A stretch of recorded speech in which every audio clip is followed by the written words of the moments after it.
అందరికీ నమస్తే. అమిత్ షా సార్ చెప్తుండు, మార్చి 31 వరకల్లా భారతదేశంలో నక్సలైట్లు లేకుండా చేస్తా అని కంకణం కట్టుకొని సవాల్ చేస్తుండులా. మార్చి 31 వరకల్లా భారతదేశంలో నక్సలైట్లు అసలుకే ఉండొద్దంట.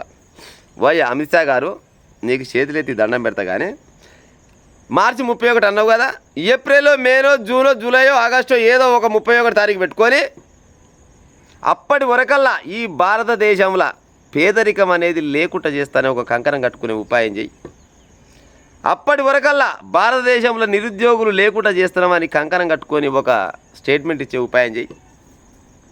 గసోటి చేస్తే చక్కదనం సార్. ఈ నక్సలైట్లు ఎంబడి పడ్డావు కానీ సరే, ఇప్పుడు మేము వద్దంటే నువ్వు ఆగేది కాదు. కానీ మార్చి 31 రకల్లా నక్సలైట్ లేకుండా చేస్తా అంటున్నావు. ఇప్పుడు వద్దన్నా కానీ ఇరకాలం లేదు, పుసుకుని గట్టిగా మాట్లాడితే అర్బన్ నక్సలైట్ అంటావు. ఇక అదేడా పెట్టుకుంది నేను. కానీ ఏదన్నా ఒక డేటు, సరే ఈ సంవత్సరం కాదు వచ్చే సంవత్సరం వరకన్నా, వచ్చే సంవత్సరం మార్చి 31 వరకల్లా ప్రతి పేదోళ్లకు 15 లక్షల రూపాయలు అకౌంట్లో వేస్తానని చెప్పినావు. చూసి రావు, ఇంకొక గయ్యి వేసే ఉపాయం చెయ్యి. గట్లయితే మునగాని ప్రభుత్వం ఉందిరా, కేంద్ర ప్రభుత్వం అని అనుకుంటారు. ఏమంటారు ప్రజలారా? అవునా కాదా చెప్పురి.